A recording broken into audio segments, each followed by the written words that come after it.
जय श्री राधे दोस्तों, welcome back to our videos. मैं आप सबके सामने आज एक बहुत ही इंपॉर्टेंट टॉपिक के ऊपर वीडियो लेकर आई हूँ।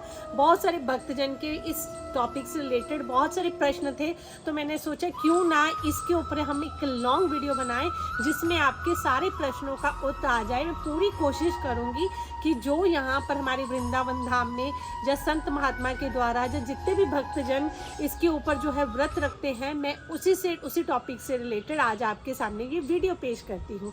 देखिए, सबसे पहले सब भक्तजन का प्रश्न रहता है कि जो एकादशी का व्रत हमें क्यों रखना चाहिए, इसकी क्या महिमा है और एकादशी का व्रत कितनी तरह का होता है और हम एकादशी के व्रत वाले दिन क्या खाना चाहिए और क्या नहीं खाना चाहिए।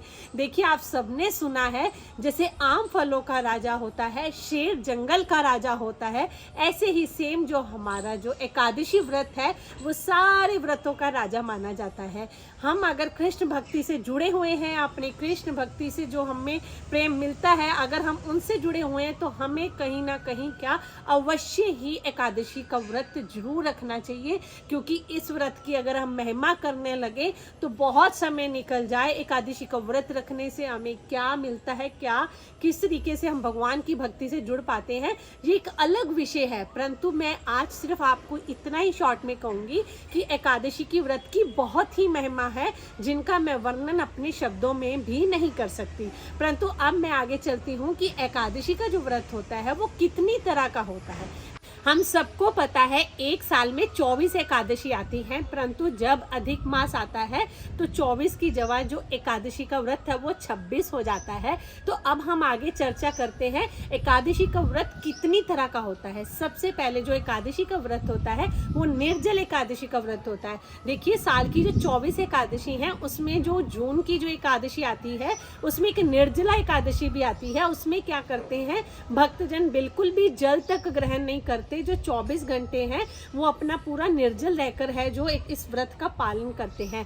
परंतु कई भक्तजन ऐसे भी हैं जो साल की 24 एकादशी हैं वो निर्जल रहकर ही करते हैं और अपने प्रभु के प्रति जो भाव है उसको समर्पित करते हैं। ये व्रत रखना बहुत ही मुश्किल है, परंतु जिन भक्तों की सामर्थ्य है, जिनका समर्पण है, वो ये व्रत रख पाते हैं। देखिए, मेरे से तो नहीं हो पाता निर्जल जो व्रत है, परंतु देखिए सबकी अपनी अपनी सामर्थ्य है। हमें ऐसा नहीं कि उन्होंने रखा है तो हमें भी रखना है। दूसरा जो व्रत होता है वो होता है सजल। इसमें क्या करते हैं, हम जल पी सकते हैं। जो 24 घंटे हम एकादशी का व्रत रखते हैं उसमें हम जल को ग्रहण करके, जल को पीकर अपना पूरा दिन एकादशी का व्रत रखते हैं। उसमें जो है पूजा पाठ भक्ति भाव करते हैं, परंतु सिर्फ हम उस दिन जल को ही पीते हैं। बहुत सारे भक्तजन इस प्रकार भी व्रत रखते हैं। तीसरा जो व्रत है वो है सफल। इसमें क्या करते हैं, हम जल भी ग्रहण करते हैं और साथ साथ फल भी लेते हैं। फल को भी ग्रहण करते हैं और पानी को भी पीकर हम एकादशी का व्रत जो है पूरा करते हैं भक्ति भाव से। बहुत सारे भक्तजन इस व्रत को भी अच्छे से रखते हैं। अगर अब हम चौथे व्रत की बात रखें तो उसमें क्या होता है, एकादशी प्रसाद युक्त व्रत। इस दिन क्या करते हैं हम, देखिए, पानी भी ग्रहण करते हैं जो, और एकादशी का व्रत है उसमें हम जो एकादशी से जुड़ा हुआ प्रसाद वो हम जरूर एक बार बनाकर वो उसको ग्रहण करते हैं, क्योंकि बहुत सारे भक्तजन की इतनी सामर्थ्य नहीं होती कि क्या कहते हैं, ये जो व्रत है इस दिन हम पूरा दिन सिर्फ पानी के सहारे या फल के सहारे ये व्रत रखें। नहीं, ऐसा नहीं। वो एक टाइम क्या करते हैं, पूरा दिन 24 घंटे प्रसाद नहीं खाते, सिर्फ एक टाइम व्रत में प्रसाद खाते हैं और वो भगवान को अर्पित करके खाते हैं। फिर पूरा दिन एकादशी का जो व्रत है उनके नियमों का पालन करते हैं। अब बहुत सारे भक्तजन का ये प्रश्न आ रहा था कि माता जी हम इस व्रत वाले दिन क्या खाएं और क्या नहीं खाएं। देखिए, मैं जल्दी से बताती हूँ, वैसे तो बहुत लंबी लिस्ट है इस दिन हमें क्या नहीं खाना चाहिए। मैं आपको जल्दी से लिस्ट में बताती हूँ। इस दिन हमें आटा, ज्वार, बाजरा, कोई भी प्रकार की दाल, हम लोगों को अनाज से जुड़ा हुआ कुछ भी ऐसा नहीं खाना, चाहे वो गेहूँ, बाजरा, मक्का सब आ जाता है। सब प्रकार की दालें वो बिल्कुल नहीं खानी है। सब्जियों में भी सिर्फ 1 या 2 सब्जी है या फल है, जिसके बारे में मैं आगे बताती हूँ जब हमें क्या खाना है। और मसाले की बात चले तो हमें इसमें हींग और हर तरह के गरम मसाला, धनिया मसाला और ये सब प्रकार के मसाले, चंकी चाट मसाला, ये बिल्कुल भी ग्रहण नहीं करना। रही बात तेल की, हमें सरसों का तेल भी नहीं यूज़ करना, कोई भी रिफाइंड भी यूज़ नहीं करना। तो ये सारी चीज़ें हैं जो हमें अपने एकादशी के व्रत वाले दिन, अगर हम एकादशी का प्रसाद बनाते हैं तो हम लोगों को ये ग्रहण नहीं करना।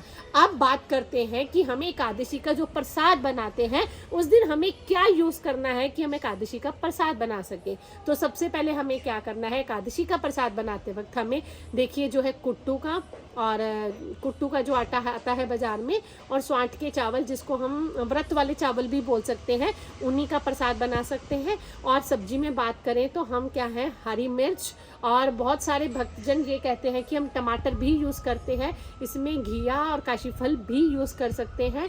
और मसाले की बात चले तो सेंधा नमक, काली मिर्च और जीरा यूज़ कर सकते हैं। और प्रसाद बनाने के लिए हमें सिर्फ मूंगफली का तेल और देसी घी में ही बना सकते हैं, और इसके अलावा हम इसमें मखाने और मूंगफली भी ऐड कर सकते हैं। तो इस प्रकार अगर हम एकादशी का व्रत रखते हैं तो हमें ये चीज़ नहीं खानी, ये चीज़ खानी है, इनसे ही प्रसाद बनाना है।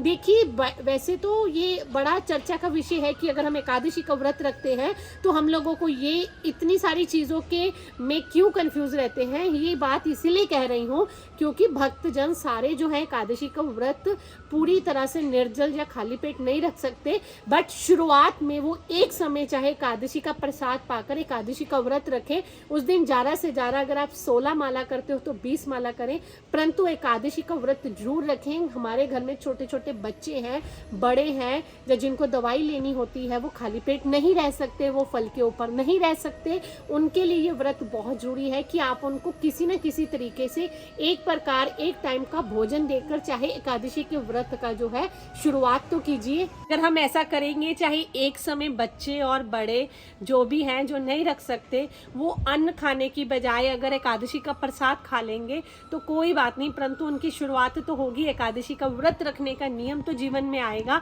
क्योंकि धीरे धीरे करते ही ये सब वो है भगवान की भक्ति तक पहुंच जाएंगे। बहुत सारे संतों का ये भी कहना है कि अगर हम कुछ छोड़ नहीं सकते तो क्यों ना कुछ अच्छा पकड़ें, अच्छा पकड़ेंगे तो जो नहीं छोड़ना चाहते वो अपने आप छूट जाएगा। तो कहने का तात्पर्य ये है कि आपके घर परिवार में जितने भी लोग हैं जो कृष्ण भगवान की उपासना करते हैं, या अगर आपके संप्रदाय में है एकादशी का व्रत रखना, तो आप जरूर कीजिए। इससे क्या होता है, कृष्ण भक्ति का भाव बढ़ता है। उस दिन कृष्ण भगवान से जुड़े हुए भक्तों का देखिए संग मिलता है, और आपको एकादशी के व्रत वाले दिन इन सारे नियमों का पालन करते करते हम लोगों को क्या करना है, ज़्यादा से ज़्यादा नाम जप का चिंतन करना है, ना कि खाने का चिंतन करना है। उस दिन हमें कोशिश करनी है कि अगर हो सकता है वृंदावन धाम, बरसाना धाम, जो भी आपके आसपास है, उनकी परिक्रमा करनी है, माला जाप करनी है, भक्तों का संग करना है, साफ सुथरे कपड़े पहनने हैं।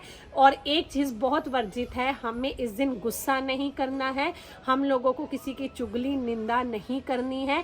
और सबसे बड़ी बात जो हमारे संत कहते हैं, हमें बाहर का कुछ भी नहीं खाना, किसी का दिया हुआ भी नहीं खाना, तभी हमारा एकादशी का व्रत जो है वो पूरी तरह से नियमों से हो पाएगा। तो मुझे लगता है ऐसी छोटी मोटी जो इन्फॉर्मेशन थी एकादशी से व्रत से, वो सारी इस वीडियो में जो है कवर हो गई है। अगर फिर भी आपको और बहुत सारे प्रश्न हैं तो आप मुझे कमेंट बॉक्स में बताइए। मेरे इंस्टाग्राम पर रिद्धि धमीजा के नाम से उसको फॉलो कीजिए और मुझे जो है DM कीजिए, मैं ज़रूर उस टॉपिक पर वीडियो बनाने की कोशिश करूँगी। वृंदावन धाम से रिलेटेड हर टॉपिक को कवर अप करने की कोशिश करूँगी।